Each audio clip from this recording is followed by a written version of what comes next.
안녕하세요 여러분. 1월 31일 월요일 매일 기도회 시작하기로 하겠습니다. 우리 다같이 사도신경 고백합니다.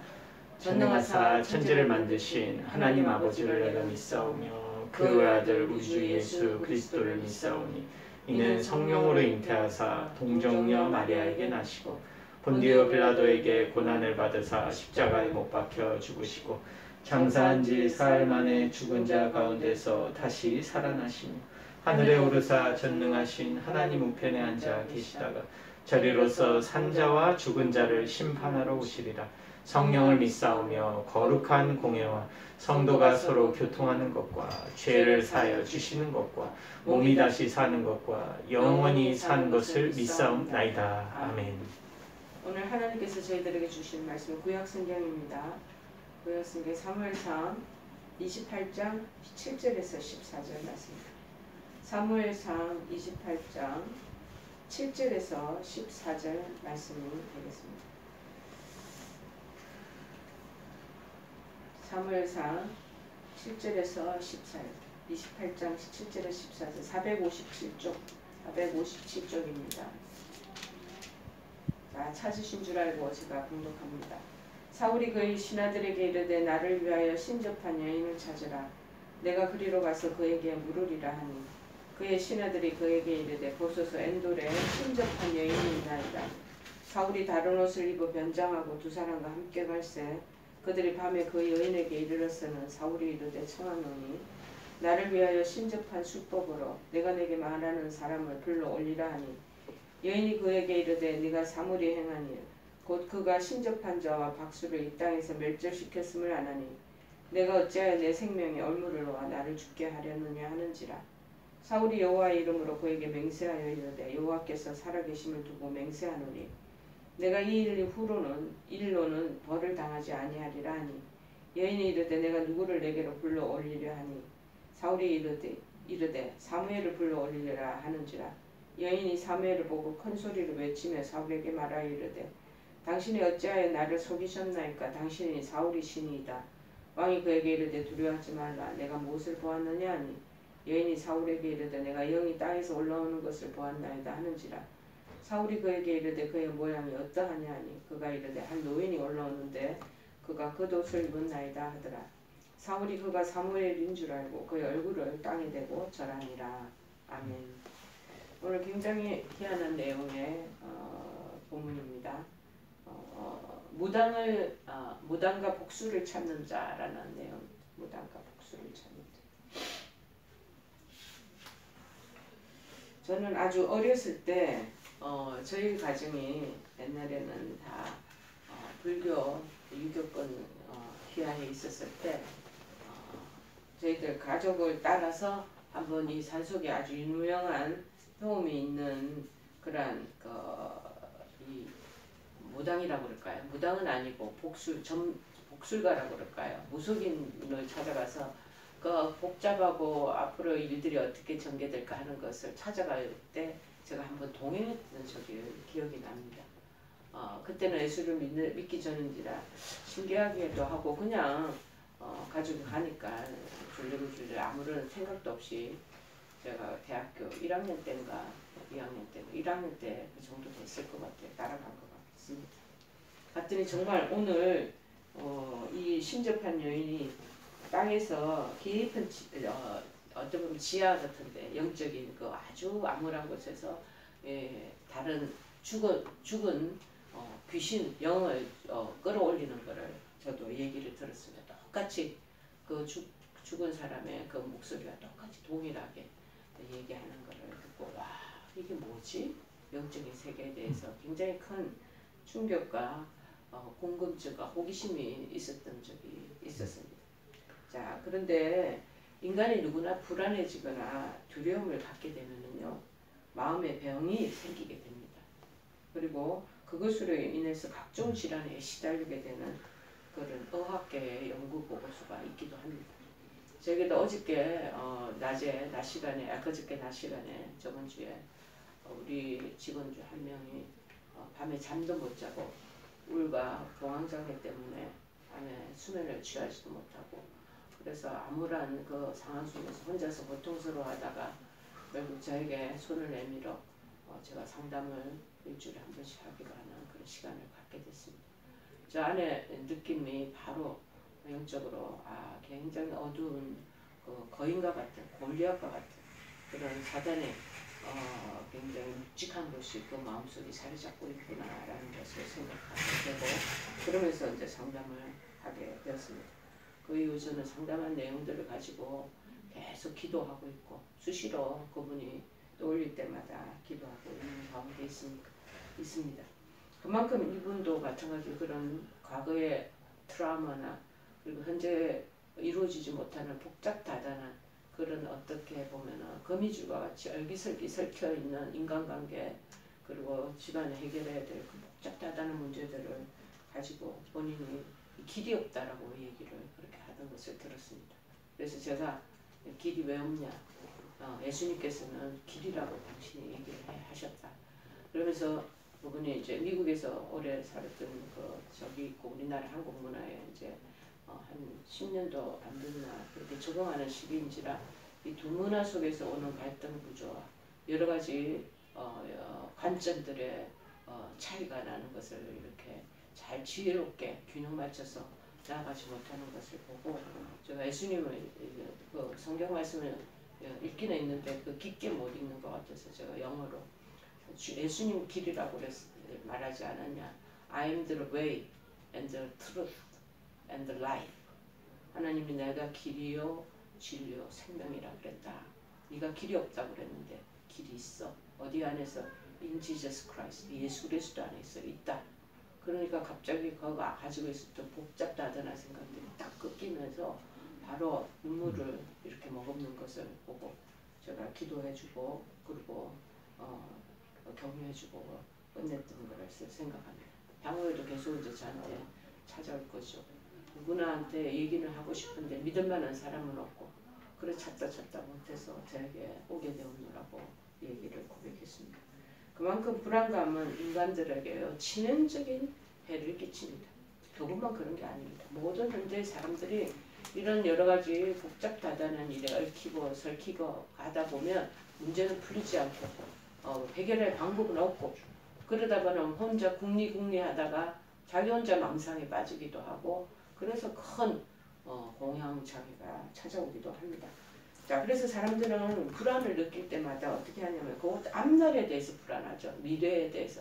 현재적인 이런 것이 어떻게 희망이 안 보이고 뚫고 나갈 어떤 루트가 안 보이면 결국에는 절망하게 되고 그리고 전부 다 모든 걸 부정적인 결과를 잘 마음속으로 상상하면서 가기 때문에 그 참 앞날에 대해서 그래서 두려움을 갖게 됩니다. 막연히 불안을 하거나 지금 하는 일의 결과가 어떻게 될 것인가에 대해서 이것을 노심초사할 때 흔히들 이 점술가들 무당을 찾아가고 점쟁이를 찾아가서 위안을 얻는 것입니다. 그래서 우리나라에도 타로라는 것이 그 뭐 카페나 인사당이나 홍대 거리에 보면 엄청 많더라고요. 자, 그러나 한마디로 저는 말씀드리고 싶습니다. 이는 참으로 헛된 것입니다. 하나님께서는 그보다 더 위에 계셔서 모든 만물을 주관하고 계시는 것을 잊어버리면 안 되는 것입니다. 근데 오늘 본문에서는 사울이 바로 이런 헛된 것에서 블레셋과의 문제를 해결하고자 하고 있다는 것입니다. 왜냐?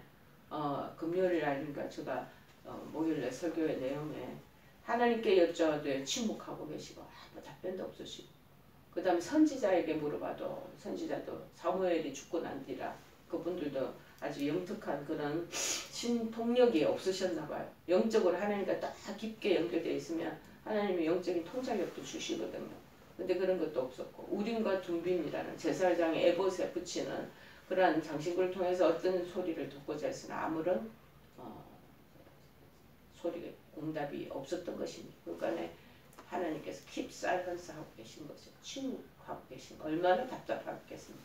그래서 한 방법이 바로 신접한 무당을 찾아온 것입니다. 사울의 모습이 눈에 생생하게 그려지지 않습니까? 첫 번째 이렇게 그렇게 하는 모습은 바로 불신앙의 모습인 것을 우리가 볼 수 있습니다. 신앙인의 최대 무기는 뭐냐? 바로 하나님을 믿는 사람입니다. 이 믿음이 없으면 신앙인은 힘을 상실하게 되는 것입니다. 사울은 박수와 신접한 자들을 이스라엘에서 멸절시키고 하나님만을 섬기기로 다짐했던 사람이었습니다. 그랬기에 사무엘이 죽고 난 이후에 이방신을 다 제하해버리고 악한 우상들을 몰아내는 종교적인 정화를 단행했던 적이 있습니다. 그런데 사울왕의 지금의 모습은 어떻습니까? 블레셋과 한두 번 전쟁을 치른 것도 아닌데 블레셋이 이스라엘을 치기 위해서 모였다는 사실 하나 때문에 두려움에 떨고 자신의 손으로 쫓아낸 그 신접한 여인을 다시 찾는 거예요. 아이러니하지 않습니까? 사람이요 불안에 떨고 두려움에 젖어 있으면 그렇게 우리가 비평하고 냉소적으로 했던 사람도 이렇게 다 갑자기 다른 사람으로 돌변하게 되는 것입니다. 신접한 사람을 백성 중에서 끊으시게 하는 것이 아니 하나님이 원하시는 일이었음에도 불구하고 사울은 도리어 신접한 자를 찾고 있다니 이거 참 어불성설이 아니겠습니까? 레위기서 20장 6절에도 말합니다. 접신한 자와 박수무당을 엄란하게 따르는 자에게는 내가 진노하여 그를 그의 백성 중에서 끊으리니 그렇게 말하고 있습니다. 자, 얼마 전에 제가 새롭게 하소서 프로그램 보다 보니까 주로 이런 신접한 사람들, 무속인들, 무당들만 찾아다니면서 전도하시는 그런 목사님이 계시더라고요. 천안에 계시는 목사님이신데 이 목사님은 정말 이분의 사역이 주로 저렇게 점치고 복수하고 그 다음에 무당하는 그런 사람들을 찾아가서 복음을 전하고 그래서 그 사람들이 주께로 돌아오고 그 일들을 하게 하나님께서 사명을 주셨더라고요. 자, 그렇게 될 사울이 도리어 지금은 하나님을 떠나면 사람이 이렇게 영적으로 타락한 길로 가게 됩니다. 하나님을 온전히 따르지 못하는 불신앙의 모습으로 역력하게 드러나겠죠. 사울은 하나님을 마음속으로 믿지 않는 거죠. 거역하고 있는 거죠. 우리도 여러분 앞날에 대해서 충분히 미래에 대해서 불안을 느낄 수 있습니다. 그런데 이때 우리는 점수리를 찾거나 무속인들을 찾는 것, 일반 성도들도 교회 안에서 많이 한다는 것을 저는 들은 적이 있습니다. 여러분 하나님께만 매달려야 할 줄을 믿습니다. 여러분 하나님 가르쳐 주시고 지도해 주시고 하나님께서 그 모든 상황들을 다 통찰하고 계시기 때문에 하나님께서 선한 길로 여러분을 인도해 주실 것입니다. 중요한 것은 뭐냐? 내가 그러한 믿음 갖지 못하기 때문이다. 제가 의심하고 내가 마음속으로 이 부분에 대한 것들을 100% 아니면 200% 정말 신뢰하면서 하나님 끝까지 지금 현재 상황이 해결되지 않는 것처럼 보인다 할지라도 끝까지 주님 붙잡고 가면 승부가 나는데 그 사이를 결정짓지 못하고 우왕좌왕하고 쉽게 우리 눈에 우리 귀에 달콤한 쪽으로 자꾸 빠져드는 것이 우리 인간의 한계라는 것이죠. 자, 반드시 하나님께서 해결해 주십니다. 주님 붙잡고 몸부림치는데 해결해 주시지 않겠습니까? 비록 응답이 더디다고 하면서도 여러분 이때 참지 못하면 그러한 불신앙의 길로 빠져드는 것입니다. 하나님을 그러면 저버리고 다른 헛것을 찾아가게 되어 있어요. 그래서 여러분들은 이 모든 것들을 불신앙적인 것을 내려놓으시기를 바랍니다. 두 번째는 뭐냐? 그릇된 이때 누가 달콤하게 또 가이드를 해주는 것처럼 하는 그런 인도자를 의존하는 사람이 있다는 것입니다. 그런 거 다 어리석은 짓이에요. 길이 아닌 곳은 가지 말라는 말이 있지 않습니까? 길도 아닌데 길인가 하고 자꾸 여기저기를 발로 더듬기도 하고 그런 낯선 곳, 새로운 또 내가 여태까지 익숙하지 않은 소리를 하니까 거기에 또 귀가 송곳해서 기울어지기도 합니다. 여러분, 그러나 생명 되시고 길 되시는 하나님의 능력을 체험하고서도 하나님께로부터 응답이 없다고 해서 신접한 여인을 쫓는 사울의 모습을 보십시오. 우리 안에도 이 모습이 그대로 있습니다. 사울만 그런 게 아니에요. 우리 안에 있으니 하나님께서 이 사울을 통해서 우리를 보라고 지금 교훈하고 계시는 것이죠. 실제적으로 왜 하나님의 응답이 없었겠습니까? 하나님의 응답이 없었던 진짜 이유는 사울이 지가 스스로 여호와의 말씀을 버렸기 때문이라는 것입니다. 사무엘상 15장 26절에 말합니다. 사무엘이 사울에게 이르되 나는 왕과 함께 돌아가지 아니하려니 이는 왕이 여호와의 말씀을 버렸으므로 여호와께서 왕을 버리라. 우리가 하나님을 버리면 하나님께서는 그 부분에 대한 걸 절대 내버려 그냥 방치해 두시는 거죠. 왕을 버려 이스라엘 왕이 되지 못하게 하셨음이니이다. 잘못하면요 하나님이 나를 왜 이렇게 하셨냐고 원망하고 어려운 상황에 하나님 앞에 항의할 때가 많이 있습니다. 그러나 우리가 잘 추적해서 내 자신을 돌아보면 내가 하나님께로부터 멀어졌고 무엇보다도 하나님 말씀에 기다나 그곳에 온전히 전념하지 못했고 삶을 살아내지 못했기 때문에 그때 하나님하고 나의 감각이 아주 갭이 많이 생겼으므로 그때 이러한 일들이 그 사이에 사단이 틈타는 거죠. 들어오기 시작하는 것입니다. 사울은 회개하기는커녕 자신의 미래를 헛된 자에게 계속 의지하고 있는 모습이 보이지 않습니까? 사울의 이러한 모습은 제약된 우리나 저나 여러분 우리 모두 인간의 모습을 대변하고 있는 것입니다. 우리들의 모습이 그 속에 고스란히 다 그 안에 녹아져 있는 거죠. 자칫 그릇된 인도자를 의존하는 자는 스스로 화를 초래하는 어리석음을 범하는 것입니다. 저에게도 오랜 한 30년 전인데 유명한 권사님들이 한 교회에 오래 30년씩 묵도 있다 보니 그 교회 목사님 말씀이 이제는 너무 교회에 많은 거예요. 그러다 보니 그분들이 새로운 말씀을 찾자 하고 찾다 보니 구원파에 들어가기도 됐던 사건을 기억합니다. 여러분 스스로 화를 잘 초래하는 또 그래서 나중에는 온 집안이 패가망신하는 것 여러분 뻔히 잘 아는 사실 아니겠습니까? 신천지가 왜 그렇게 믿는 기독교인들을 집중적으로 공략하는 것입니까? 그들도 예를 들어 오늘 사울과 같이 이런 상황에 직면했을 때 정말 옆에서 달콤하게 새로운 아주 쉽게 얘기하면 신박한 그런 진리인 것처럼 우리에게 들리게 하는 그런 거릇된 지도자나 말씀을 우리에게 심어주면 우리도 그냥 이거 새롭게 못 듣던 신선한 말씀이다 하고 빠져드는 거죠. 그런 지도자의 그 꼬드김에 넘어가게 되는 것입니다. 처음부터 들어가는 사람이 어디 있겠습니까? 여러분 사단은 유혹을 처음부터 거대하게 하지 않습니다. 아주 잔잔한 것으로 아주 보잘것없는 그런 사소한 것으로 우리 마음을 간지럽히고 우리 마음을 솔깃하게 만들고 우리의 감정과 우리의 이 오감을 터치하면서 마음을 설레게 기분 좋게 만드는 것입니다. 여러분 소경이 소경을 인도함으로 둘 다 구렁텅이에 빠질 수 없다는 것을 우리가 기억해야 할 것입니다. 그런데도 요즘에 믿는 성도들 중에는 아직도 점쟁이를 찾아가서 남편의 진급 문제를 물고 자녀의 시험 합격들을 알아보거나 아니면 혼사 문제, 본인들이 궁합에 대한 것들 또 이사를 할 때 길이를 알아보는 사람이 있다고 들었습니다. 여러분 헛된 것을 따르지 마십시오. 우리의 영원한 인도자 되신 하나님은 찾는 자가 환난 날에도 건짐을 받고 그리고 영화로움을 입게 된다는 사실을 우리가 꼭 기억해야 할 것입니다. 그래서 시편 50편 5절에 말하죠. 환난 날에 나를 부르라. 환난 날에 헛된 선지자들을 부르고 그리고 점쟁이들을 자꾸 하지 말고 환난 날을 만났느냐 나를 부르라. 그리고 그렇게 하면 내가 너를 건져주겠다. 네가 나를 영화롭게 하리로다. 약속의 말씀이 있는데 헛된 길로 헛된 인도자를 쫓아가면 안 되겠죠. 세 번째는요. 뭐냐 사울이 하나님의 이름을 더럽히는 모습을 자꾸 보이는 거예요. 사울은 신접한 여인 앞에서 왕이 돼서 이 무당한테 가서 하나님의 이름을 끌고 그녀의 생명을 해하지 않을 것을 맹세하는 것이 보입니다. 정말 사무엘 죽고 난 후에 종교적인 걸 정화시킨다고 다 점술가들을 쫓아내고 그 사람들 더 이상 신접한 행위를 못하도록 다 차단시키고 정화시킨 사람이에요. 자기가 또 그 안에 또 들어가죠. 구약성경에서 특별히 신접한 자는 마땅히 백성 중에서 멸절시키라고 말씀하셨어요. 그래서 그 앞에서 거룩하신 하나님 이름으로 맹세한다는 것은 하나님의 이름을 지금 망령 때에 사용하는 것과 진배 없는 것이죠. 하나님의 이름을 망령 때에 일컫지 말라고 분명히 말씀했음에도 불구하고 사울은 하나님의 이름을 더럽히고 있다는 것입니다.